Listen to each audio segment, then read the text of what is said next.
10 pinaka-kakaibang hotel sa buong mundo na hindi mo akalaing totoo. Ang hotel ay isang establishment na nagbibigay ng pansamantalang tirahan sa mga bisita o manlalakbay. Nag-o-offer sila ng iba't ibang services para sa kanilang mga clients. Tinitiyak din nila na convenient ang mga ito. Pero may ilang mga hotel na talaga namang kakaiba. Kung kaya't sa video na ito ay aalamin natin kung ano ang meron sa mga hotels na ito. Pero bago tayo magsimula ay baka pwedeng paki-like at subscribe ng video na ito.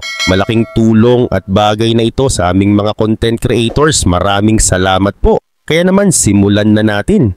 Number 1. Kakslautanen Arctic Resort, Finland. Ang Kakslautanen Arctic Resort ay isang kilalang hotel sa Finnish Lapland, malapit sa Arctic Circle. Sikat ito dahil sa mga glass igloo kung saan pwedeng matulog ang mga bisita habang nakikita ang Northern Lights o Aurora Borealis. Nag-aalok ang resort ng iba't ibang klase ng tirahan. Ang glass igloos ay may malinaw na bubong na gawa sa thermal glass. Kahit malamig sa labas ay mainit sa loob kaya pwedeng makita ang kalangitan at ang Northern Lights habang nakahiga. Ang fellow glass igloos naman ay pinagsamang glass igloo at wooden cabin. May sarili itong sauna at fireplace kaya mainit at komportable. Ang log chalets ay malalaking bahay na gawa sa kahoy. May kusina at sauna kaya perfect para sa pamilya o grupo ng magkakaibigan. Kung gusto naman ng kakaibang karanasan ay pwedeng matulog sa snow igloos na gawa sa yelo at niebe. Malamig ito pero nagbibigay ng tunay na Arctic experience. Meron ding queen suites na maluluwag at eleganteng kwarto para sa mga naghahanap ng marangyang tirahan. Kung gusto ng tradisyonal na Finnish style na bahay, may traditional house na nagpapakita ng Finnish culture.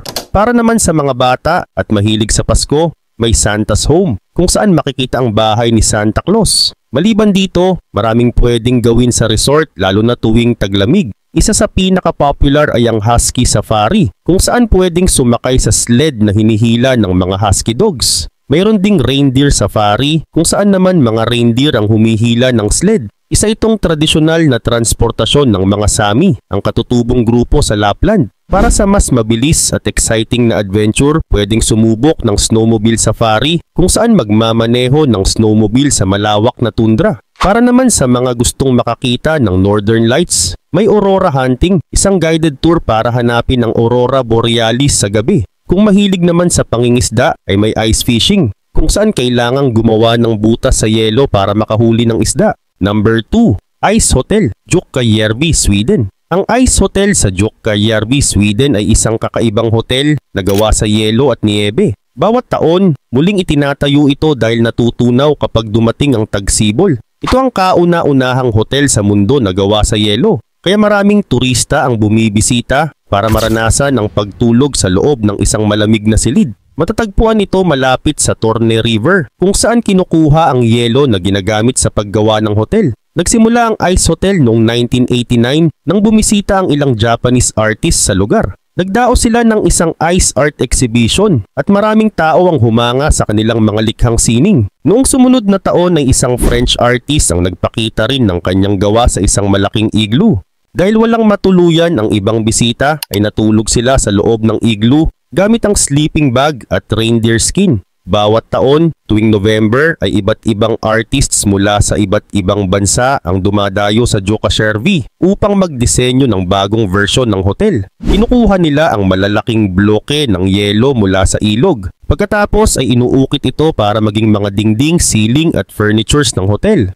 Tumatagal ng 6 na linggo ang paggawa ng hotel bago ito mabuksan sa publiko. Samantala, may 2 klase ng silid sa Ice Hotel. Ang una ay ang cold rooms na may temperature na -5 hanggang -8 degrees Celsius. Ang kama rito ay gawa sa yelo pero may reindeer skin at thermal sleeping bag para hindi masyadong malamig. Ang pangalawa naman ay ang warm rooms na may normal na temperature para sa mga bisitang ayaw matulog sa yelo. Tuwing umaga ay binibigyan ng mainit na inumin ang mga bisita para mawala ang lamig at may libreng sauna access para sa gustong magpainit. Marami ding pwedeng gawin sa Ice Hotel bukod sa pagtulog sa yelo. Pwedeng sumakay sa dog sledding kung saan isang grupo ng aso ang humihila sa sled sa ibabaw ng yelo. Pwedeng sumubok ng snowmobile tour na isang mabilis na paraan para mag-explore ng paligid. Number 3, Damanta Resort, Zanzibar, Tanzania. Ang Manta Resort ay isang kilalang hotel sa Pemba Island, bahagi ng Zanzibar Archipelago sa Tanzania. Tahimik ang lugar kaya perfect ito para sa mga taong gusto ng mapayapang bakasyon. Napapalibutan ito ng asul na dagat, puting buhangin at maraming puno kaya nakaka-relax ang paligid. Samantala, may iba't ibang klase ng kwarto sa Manta Resort. Ang seafront villas ay may magandang view ng dagat at may maliit na swimming pool.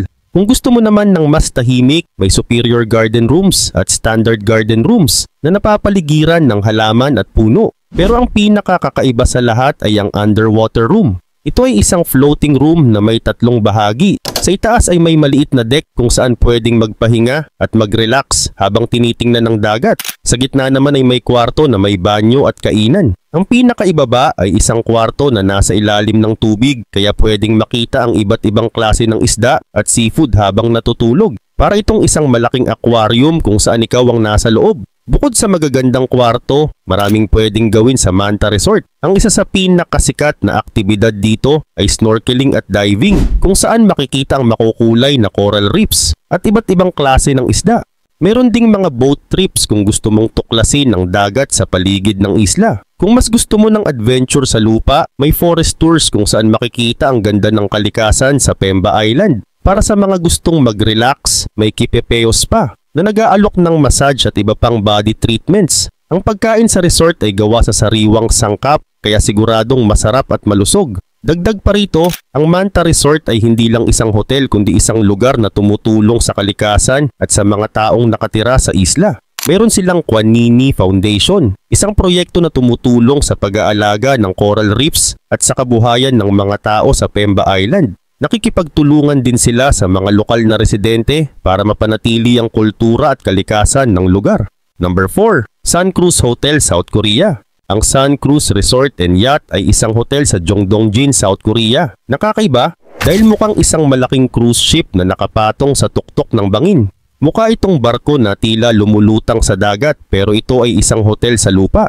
Binuksan ito noong 2002 at mula noon ay dinarayo na ito ng maraming turista na gustong maranasan ng kakaibang ganda ng lugar. Sikat din ng Jongdongjin dahil isa ito sa mga pinakamahusay na lugar sa South Korea kung saan makikita ang napakagandang sunrise. Ang hotel ay may haba na 165 meters at taas na 45 meters. Kaya talagang mukhang isang totoong barko. Mayroon itong 211 na kwarto, kabilang ang mga standard rooms, suites at apartment-style rooms. Ang bawat silid ay may malalaking bintana na may direktang tanawin ng dagat, kaya kahit nasa lupa ka lang ay mararamdaman mong para kang nasa gitna ng karagatan.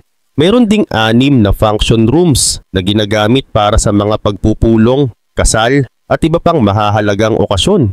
Gayun din may 6 na restaurant sa loob ng hotel kaya maraming pagpipilian ang mga bisita pagdating sa pagkain. May mga Korean at European dishes kaya pwedeng pumili ng traditional o modern menus. Isa sa pinakasikat na lugar sa hotel ay ang Sky Lounge, isang bar na dahan-dahang umiikot para makita ng mga bisita ang 360-degree view ng dagat at kalangitan. Gustong-gusto ito ng mga bisita lalo na sa umaga para makita ang sunrise at sa gabi para sa magagandang ilaw ng lungsod. Marami ding pwedeng gawin sa Sun Cruise Resort. May netted golf range para sa mga mahilig sa golf, volleyball court para sa mga gustong maglaro, at fitness club para sa mga gustong mag-ehersisyo. Meron ding karaoke bar para sa mga gustong kumanta at maglibang.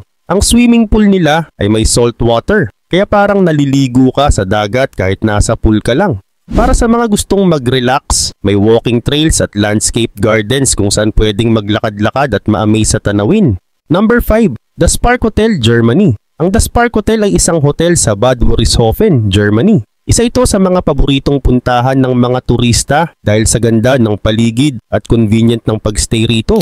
Itinatag ito noong 1897, kaya matagal na itong nagbibigay ng mahusay na serbisyo sa mga bisita. Pinamamahala nito ni Louis Hillebrand na nagdala ng style at kultura ng South Tyrol sa hotel. Dahil dito ay may kakaibang kombinasyon ng tradisyonal at modernong disenyo sa loob ng hotel. Ang mga kwarto sa The Spark Hotel ay maluwag at maayos ang disenyo. Mayroong iba't ibang uri ng kwarto na maaaring pagpilian ng bisita tulad ng superior double room, Südtiroler Suite, Ortler Suite, Panorama Suite at marami pang iba. Ang laki ng mga kwarto ay mula 20 hanggang 50 square meters, kaya komportable ito kahit para sa 3 tao. May ilan ding kwarto na may balconage, kaya may magandang tanawin ng paligid. Ang loob ng mga kwarto ay simple pero elegante. May halong tradisyonal na disenyo ng South Tyrol na nagbibigay ng mainit at maaliwalas na pakiramdam. Masarap din ang pagkain sa Das Park Hotel. Isa sa pinakakilalang ino-offer nila ay ang South Tyrolean Breakfast Buffet, kung saan may iba't ibang klasing pagkain na sariwa at dekalidad. Mayroon ding sariling restaurant at bar ang hotel, kung saan maaaring tikman ang mga putahe mula sa South Tyrol at iba pang international na pagkain. Maraming bisita ang nagsasabi na ang pagkain dito ay hindi lang masarap, kundi maganda rin ang pagkakapresent, kaya nagiging espesyal ang bawat pagkain. Para naman sa mga gustong mag-relax, mayroong spa at wellness area sa hotel. Dito ay may iba't ibang klase ng beauty at wellness treatments na pwedeng subukan ng bisita. Meron ding forest lounges, park, infinity pool at tahimik na garden kung saan pwedeng magpahinga at mag-enjoy sa sariwang hangin. Isa ito sa mga dahilan kung bakit maraming bumabalik sa Das Park Hotel. Gayun din, madali rin itong puntahan dahil malapit lang ito sa train station ng Bad Wörishofen. Dahil dito ay hindi mahirap makarating ang mga bisita mula sa iba't ibang lugar sa Germany. Number 6. Poseidon Undersea Resort, Fiji. Ang Poseidon Undersea Resort ay isang planong hotel sa Fiji. Ito ay dapat sana ang unang 5-star hotel sa ilalim ng dagat. Ang nagdisenyo nito ay si L. Bruce Jones, ang president ng US Submarines. Layunin nitong bigyan ng kakaibang karanasan ng mga bisita sa pamamagitan ng pagtira sa ilalim ng dagat nang hindi kailangan ng diving gear o iba pang espesyal na kagamitan. Ang resort ay may 3 klase ng tirahan, sa tabing dagat, sa ibabaw ng tubig at sa ilalim ng dagat. Ang mga underwater suite ay may malalawak na bintana na gawa sa transparent acrylic, kaya kitang-kita ang tanawin sa ilalim ng dagat. Ang bawat silid ay may sariling coral garden at pwedeng kontrolin ng bisita ang ilaw sa labas, pati na rin ng fish feeder para makita ang mga isda. Bukod sa mga silid sa ilalim ng dagat ay may 48 na luxury bungalows din sa isla. Ang mga ito ay tinatawag na bures. Ang bawat bure ay may sariling private pool at bakuran na may magandang tanawin ng dagat. Mayroon din itong malalawak na bintana, kama at dining area para mas komportable. Para naman sa mga mahilig sa adventure ay may submarine rides kung saan pwedeng matutong magmaneho ng 3-seater submarine. Meron ding malaking submarine na may 16 na upuan para sa deep reef exploration. Pwede ring subukan ang scuba diving at snorkeling sa malinaw na tubig ng lagoon. Gayun din naman ay may 2 restaurant ang resort, isa sa lupa at isa sa ilalim ng dagat. Ang underwater restaurant ay may 64 na upuan, habang ang bar ay may 36 na upuan. Ang mga pagkain ay inihahanda ng magagaling na chef at nag-o-offer ng mga recipe mula sa iba't ibang bansa. Kung gusto namang mag-relax, ay mayroon ding spa at hydrotherapy center. Mayroon ding library, lounge at conference room para sa mga bisita. At para sa nais magpakasal sa kakaibang paraan, ay mayroong underwater wedding chapel na matatagpuan mismo sa ilalim ng dagat. Bukod sa mga activities sa tubig, ay may iba pang pwedeng gawin sa isla. May golf course, tennis courts, at iba pang water sports. Meron ding dive shop na may recompression chamber para sa mga mahilig sa scuba diving. Number 7. Sky Lodge Adventure Suites, Peru. Ang Sky Lodge Adventure Suites ay isang kakaibang hotel sa Sacred Valley ng Cusco, Peru. Dito matutulog ang mga bisita sa mga capsule na gawa sa matibay na salamin na nakadikit sa gilid ng bundok. Dahil transparent ang capsule, ay makikita mo ang buong tanawin ng lambak kahit nasa loob ka. Para itong isang malaking glass room na nakalutang sa himpapawid. Ang bawat capsule ay 24 feet ang haba at 8 feet ang lapad at taas. Ito ay gawa sa matibay na aluminum at polycarbonate, kaya siguradong matibay at ligtas kahit nasa mataas na lugar. Mayroon din itong 6 na bintana at 4 na butas para sa ventilation, kaya hindi mainit o kulob sa loob. Mayroon ding kumot, unan at malambot na kutsyon, kaya kahit nasa matarik na bundok ay komportable pa rin ang matutulog dito. Ngunit bago makarating sa Sky Lodge ay kailangan munang dumaan sa isang matinding adventure. Walang elevator o hagdan papunta rito. Kailangang umakyat ng 400 meters gamit ang Via Ferrata, na isang uri ng pag-akyat sa bundok gamit ang bakal na hagdan at lubid. Kung gusto mo naman ng mas mabilis na paraan, ay pwedeng maglakad ng 40 minutes papunta sa isang zipline na magdadala sa iyo papasok sa Sky Lodge. Samantala, hindi lang natatangi ang Sky Lodge sa itsura at paraan ng pagpasok, kundi pati na rin sa mga serbisyong kasama sa package. May libreng almusal at gourmet na hapunan, kaya masarap ang kainan habang tanaw ang magandang kalikasan. Kasama rin ang transportation mula sa Cusco at mga guide na marunong ng iba't ibang wika, kaya mas magiging madali at ligtas ang paglalakbay mo. Gayun din naman, isa sa mga dahilan kung bakit gustong-gusto ng mga tao ang Sky Lodge ay ang tanawin mula sa itaas. Dahil nasa 1,200 feet ang taas mula sa lupa, ay kitang-kita mo ang buong Sacred Valley, pati na rin ang ilog at mga bundok sa paligid. Tuwing gabi ay kitang-kita rin ang mga bituin, kaya para kang natutulog sa ilalim ng kalangitan. Para sa mga mahilig sa adventure ay maraming pwedeng gawin dito. Maari kang umakyat sa bundok gamit ang Via Ferrata kung gusto mong subukan ng rock climbing. Kung gusto mo naman ng mabilis at exciting na pagbaba, ay pwede kang gumamit ng zipline. Number 8, Tree Hotel, Sweden. Ang Tree Hotel ay isang kakaibang hotel na matatagpuan sa Harad, Sweden. Isa itong maliit na nayon malapit sa Luleå River at humigit kumulang 100 kilometers ang layo mula sa Luleå Airport. Ang hotel na ito ay kilala sa mga kwartong nakasabit sa taas ng mga puno. Dahil sa kakaibang disenyo at ganda ng lugar, ay isa ito sa mga pinakamagandang hotel sa buong mundo. Samantala, nagsimula ang Tree Hotel noong 2010 at itinayo ni Kent at Britta Lindvall. Ang layunin nila ay gumawa ng hotel na hindi lang komportable kundi malapit din sa kalikasan. Para maging kakaiba ito, ay kumuha sila ng mga sikat na architect sa Scandinavia upang magdisenyo ng mga treehouse na hindi lang maganda kundi eco-friendly din. Ang bawat treehouse ay may kanya-kanyang itsura at tema na nagpapaganda sa kabuuang lugar ng Tree Hotel. Gayun din naman, ang Mirror Cube ay isang treehouse na may salamin sa labas, kaya nagmumukhang nagtatago sa kagubatan. Ang Bird's Nest naman ay mukhang pugad ng ibon, pero sa loob ay modernong kwarto ito na may malambot na kama at magandang ilaw.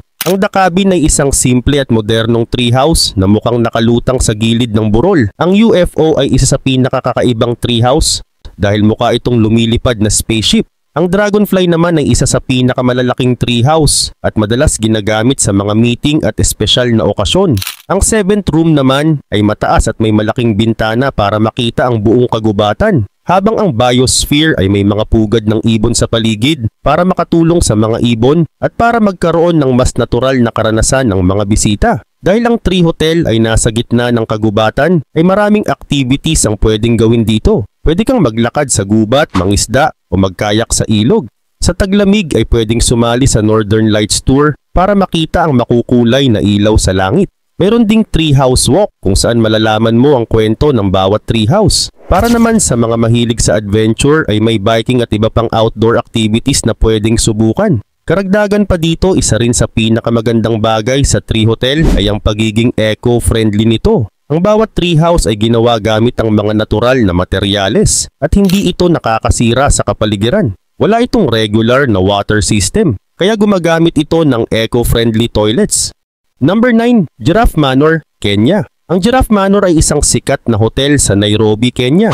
Ang hotel ay may elegant design na parang lumang European mansion. Pero ang pinakanatatanging bahagi nito ay ang mga Rothschild giraffe na malayang gumagala sa paligid ng manor. Samantala, itinayo ang Giraffe Manor noong 1932 bilang isang private house na may inspirasyon mula sa mga Scottish hunting lodge. At noong 1974 ay binili ito ng mag-asawang Jack at Betty Leslie Melville at ginawa nilang tahanan para sa mga giraffe.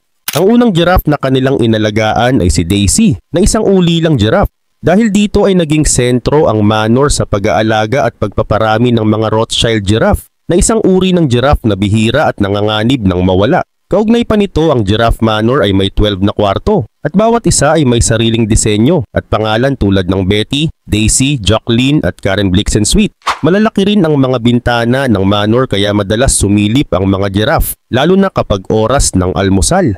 Ang loob ng hotel ay kombinasyon ng lumang disenyo at modern style, kaya komportable at nakaka-relax ang mga bisita. Meron din itong malawak na garden, walking trails at high-quality services mula sa kanilang staff. Sa katunayan, ang pinaka-highlight ng Giraffe Manor ay ang pakikipaglaro at pagpapakain sa mga giraffe. Tuwing umaga, ang mga giraffe ay lumalapit at sinisilip ang mga bintana ng dining area upang makakain mula sa kamay ng mga bisita. Ang ibang giraffe ay sumusubok pang humalik gamit ang kanilang mahahabang dila. Maliban dito ay maaaring maglakad ang mga bisita sa paligid ng manor at panoorin ang mga giraffe sa kanilang natural na tirahan. Bukod sa giraffe interaction, ay may iba pang activities sa paligid ng Giraffe Manor. Isa na rito ang pagbisita sa AFEW Giraffe Center, kung saan pwedeng matutunan ng mga bisita ang tungkol sa wildlife conservation. Pwede ring pumunta sa Karen Blixen Museum, na isang lumang bahay na naging bahagi ng kasaysayan ng Kenya. Para sa mas malawak na karanasan, ay may mga safari tours din na maaaring subukan upang makita ang iba pang mga hayop sa Kenya. Number 10. Huilo Huilo Montaña Mágica Lodge, Chile. Ang Huilo Huilo Montaña Mágica Lodge ay isang kakaibang hotel sa gitna ng Huilo Huilo Biological Reserve sa Chile. Ang hotel na ito ay kilala dahil sa natatangi nitong hitsura na parang isang maliit na bundok na natatakpan ng maraming halaman. Mayroon din itong artificial falls na bumabagsak mula sa tuktok. Dahil sa kakaibang disenyo nito ay maraming turista ang bumibisita rito para maranasan ang kakaibang ganda ng lugar. Samantala, ginawa ang hotel gamit ang mga natural na materyales tulad ng kahoy at bato. Dahil dito ay mas bagay ito sa paligid ng kagubatan. Ang labas ng lodge ay may mga lumot at green plants, kaya mukhang natural na bahagi ito ng kalikasan. Ang bumabagsak na tubig mula sa taas ay nagbibigay ng preskong pakiramdam, lalo na sa mainit na panahon. Gayun din naman ay mayroong 9 na kwarto sa loob ng lodge at lahat ng ito ay may simple pero magandang disenyo. Ang loob ng mga kwarto ay gawa sa kahoy at may mga tradisyonal na dekorasyon mula sa Chile. May dalawang klase ng kwarto, ang standard at superior. Ang bawat isa ay may malambot na kama, bintanang may tanawin ng kagubatan at ilaw na nagbibigay ng mainit at payapang ambience. Ang mga bisita ay makakatulog ng mahimbing habang napapaligiran ng tahimik at malamig na paligid. Bukod sa mga kwarto ay marami ring facilities sa loob ng hotel. Merong restaurant kung saan pwedeng tikman ang mga local recipes ng Chile. Meron ding bar para sa mga gustong mag-relax at uminom ng masarap na inumin. May spa kung saan pwedeng magpamasahe at magpahinga pagkatapos ng mahabang araw ng paglalakad. Para naman sa mga mahilig sa adventure ay maraming outdoor activities tulad ng trekking, horseback riding, pagbibisikleta at pangingisda. Dahil napapalibutan ito ng kalikasan ay maraming ilog, lawa at falls sa paligid na pwedeng bisitahin ng mga turista. Maliban pa rito, ang Huilo Huilo Biological Reserve kung saan matatagpuan ng hotel ay isang private reserve na may lawak na 600 square kilometers. Ito ay isang lugar na pinangangalagaan ng kalikasan, kaya maraming hayop at halaman dito na hindi madaling makita sa ibang lugar. Dahil dito ay naging isang sikat na destinasyon ito para sa mga mahilig sa kalikasan. Isa rin itong bahagi ng ecotourism project na tumutulong sa pangangalaga ng mga likas na yaman sa Chile.